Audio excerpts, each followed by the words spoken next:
So today I'm going to be talking about the intersection of typography and the translation and reception of classical literature. So typography itself is a subject which receives little mainstream attention in the study of literature. So as like Lawrence Venuti says of translation, typography is normally an invisible aspect of text. It's one that only becomes relevant when it obviously diverges from the norm. But there are various clear reasons why the material form of a text, including its typography, is particularly relevant for works of classical reception. So the material transmission of ancient texts is obviously crucial for those translating them. So for example, one of the poets I'm going to discuss shortly is Anne Carson, whose translations of Sappho under the title If Not Winter, which you can see here, show the sheer quantity of missing text with the frequent use of brackets. So here typography makes visible the physical gaps in the text.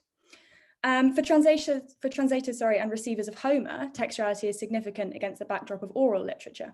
So Christopher Logue, the poet who most of my work is on, engages with the oral transmission of the Iliad in his radical retelling War Music. So for example, he explores the uncertainty of the text when he writes, "In this way, in words something like those written above, Patroclus begged for death." So note how he emphasizes written there, and draws attention even more explicitly to the text's writtenness with extraordinary typography. For example, here, this is the word Apollo spread out in huge font and capital letters over a double page spread. So in this paper, I'm going to focus on 4 recent works of classical reception: Anne Carson's poem Nox, Josephine Balmer's poem Dictionary Definitions from the collection The Word for Sorrow, Alice Oswald's poem Memorial, and Elizabeth Cook's novel Achilles. Each of these writers uses typographic variation and other methods of drawing attention to the physical form of the text as an important component of their engagement with ancient literature. Anne Carson claims in an interview, "I've never thought of myself as doing poetry, frankly, but I like to make things." So Carson's distinction there between doing poetry and making things itself makes a punning reference to the etymological root of the word poem, poieo, ancient Greek for I make. So all poetry is in that sense making things. And the materiality of poetry, etymologically and otherwise, is a key concern in Carson's work. Most obviously in Nox, a text which dramatically straddles that boundary between doing poetry and making things. So Carson explains on the back cover, "When my brother died, I made an epitaph for him in the form of a book. This is a replica of it, as close as we could get." The text is a single sheet of paper folded like an accordion inside a box, as you can see here. The critic Fleming calls it a hard box casing as closed as a coffin. It can be read like a normal book by turning the pages created by the folds, or viewed in its entirety by unfolding the paper. And the text itself is a mediation on Carson's relationship with her brother after his death, but it's also a deconstructed translation of Catullus' poem 101, which is also a text about the speaker's grief for their brother. I say deconstructed because Carson's translation of Catullus takes the form of an English definition of each Latin word in Catullus's poem 101. These dictionary definitions are seemingly pasted in, as you can see here on the left, as if lifted directly from an actual dictionary. And by breaking down her translation in this way, Carson invites the reader to be involved in the creation of the translation. And in addition, she makes each of the words relevant to the text's focus on her brother. So example here, she defines the Latin adjective mutus on the left, meaning silent or speechless. And then on the next fold of the text, which you can see here on the right, she describes a conversation with her brother before he died. Quote, "And when he telephoned me out of the blue, about half a year after our mother died, he had nothing to say." Obviously linking back to the silent, speechless Latin word. So Carson borrows the form of the dictionary to structure and to deconstruct her translation, and uses these definitions to comment on aspects of her relationship with her brother. At the end of the text, she does offer a complete translation of Catullus 101, but as you can see here, it appears as an image of a page, again apparently pasted into the text, and it is water damaged and almost illegible.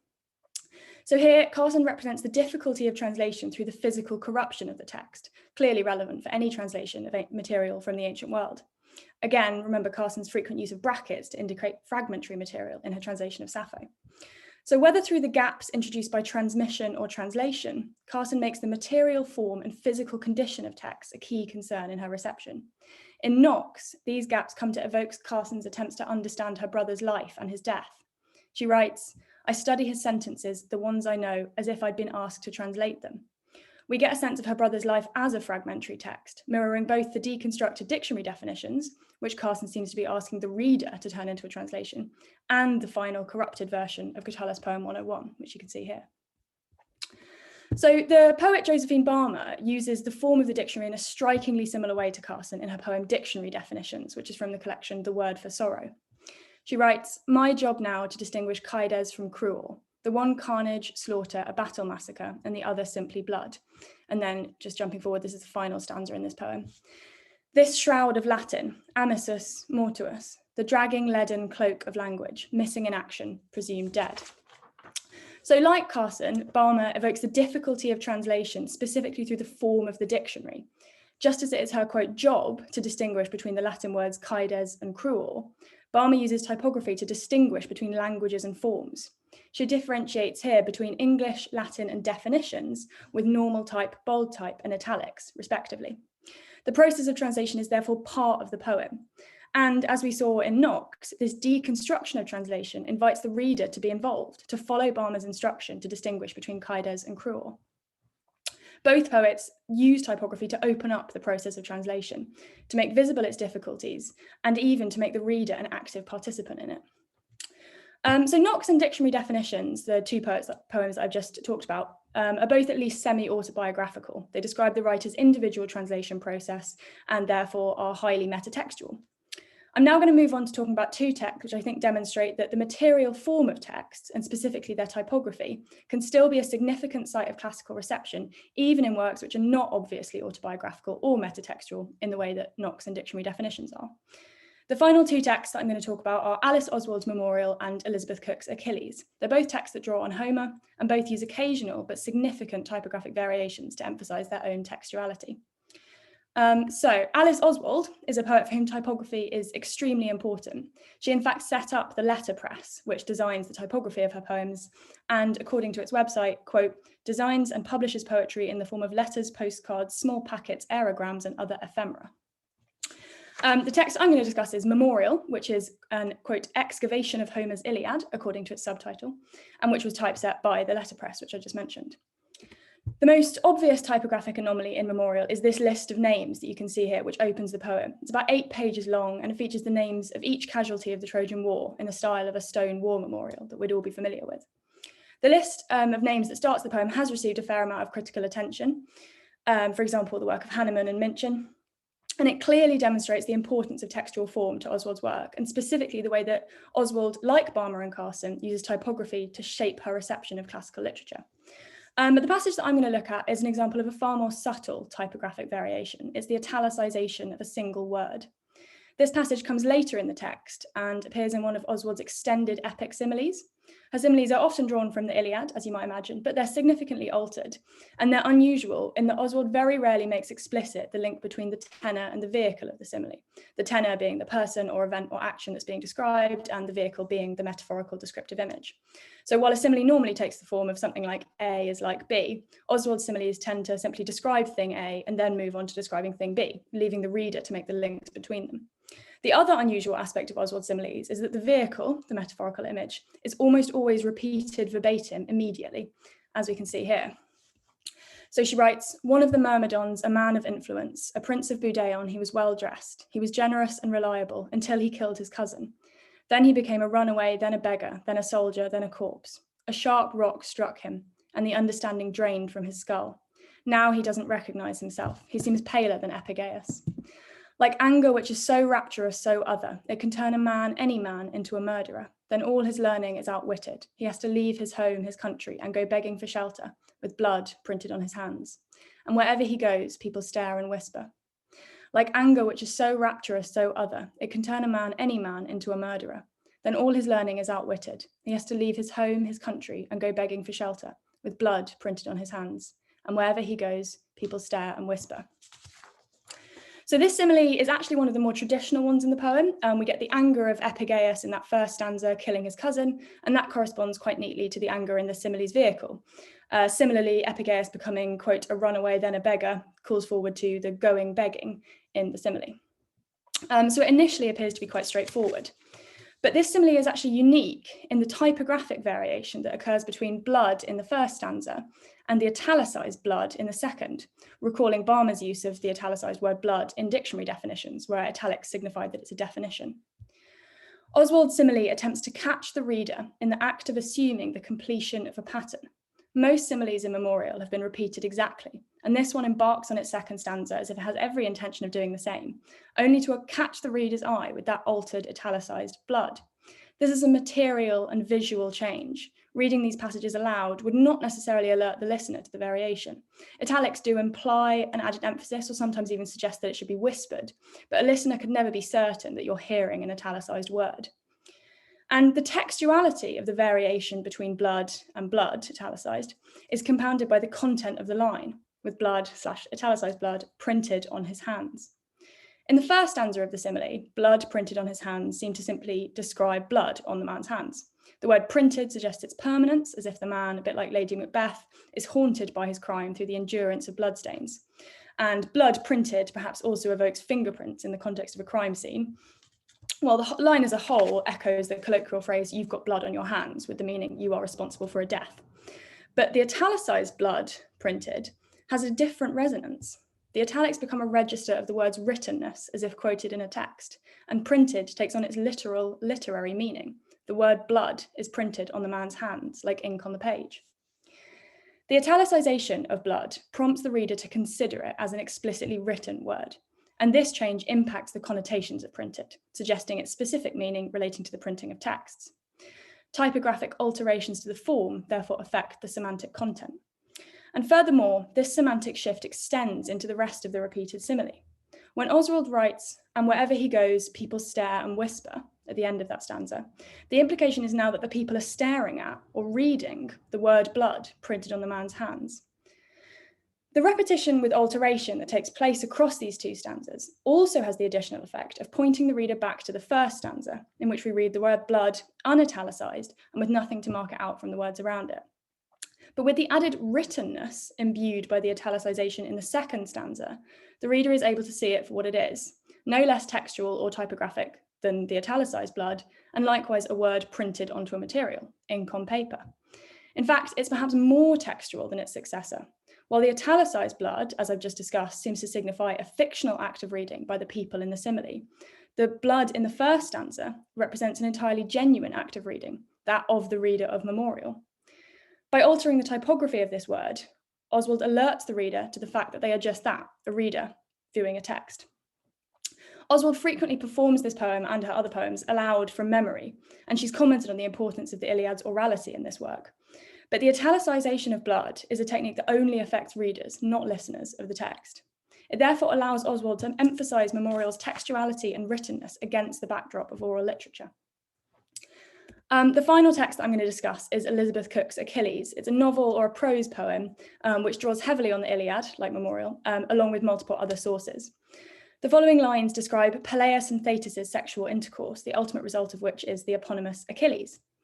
Cook initially makes clear that Peleus, quote, stalks the nymph Thetis, that, quote, the last thing she wants is some man clambering all over her.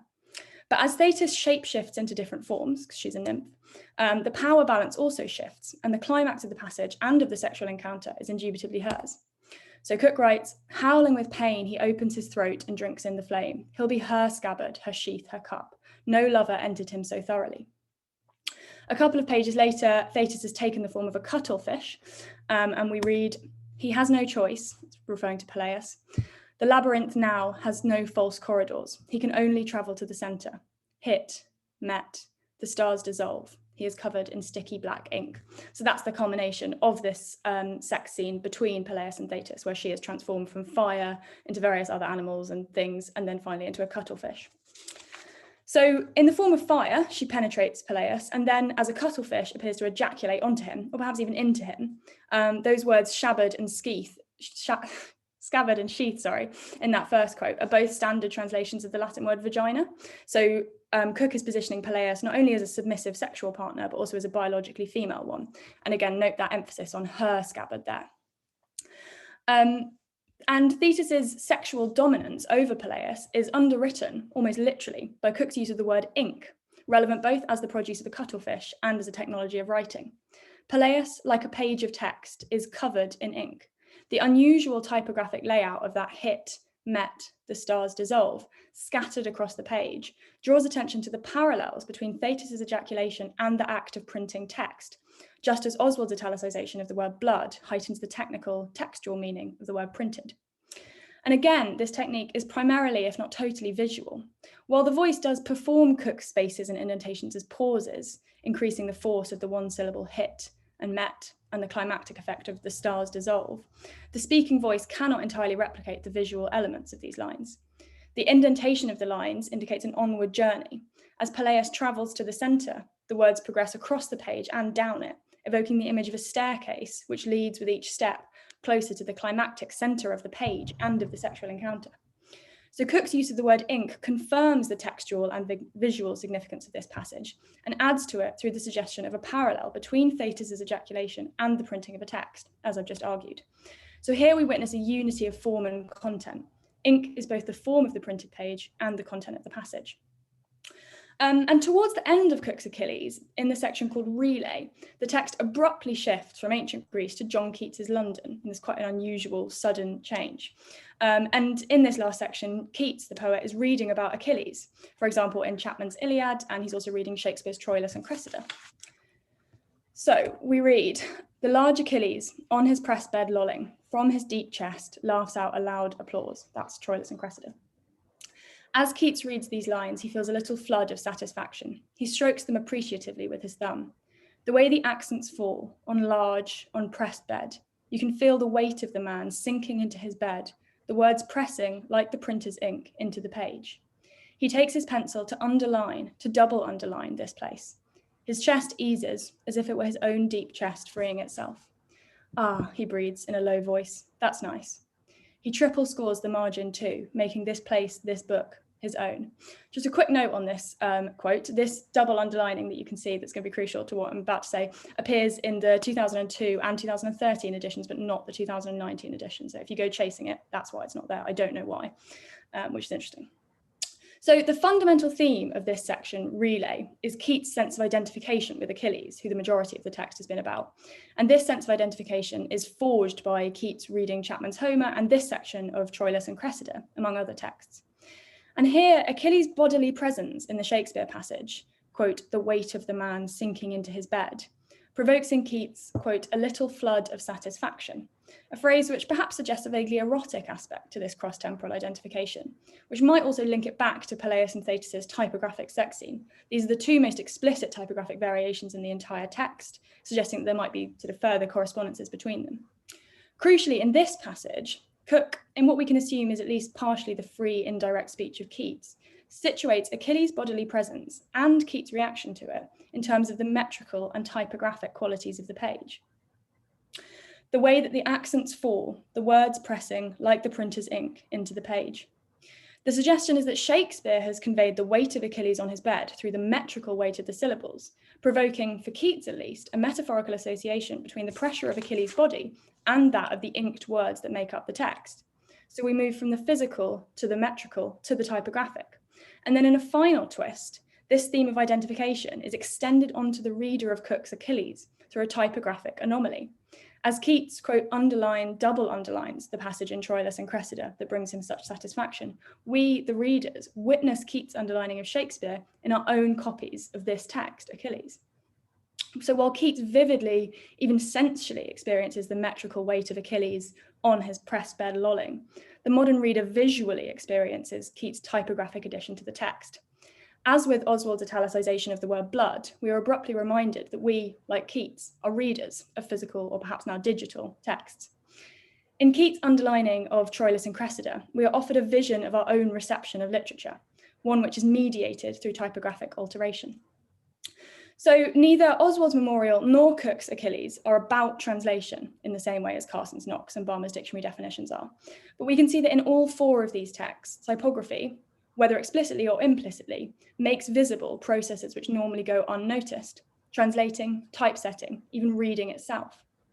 My fundamental point here is that this intersection between typography and reception is a mode of writing, a mode in which the materiality of a text becomes a register of its ability to be read and therefore received, and that this allows these writers to present a highly metatextual model for the reception of ancient literature. Thank you.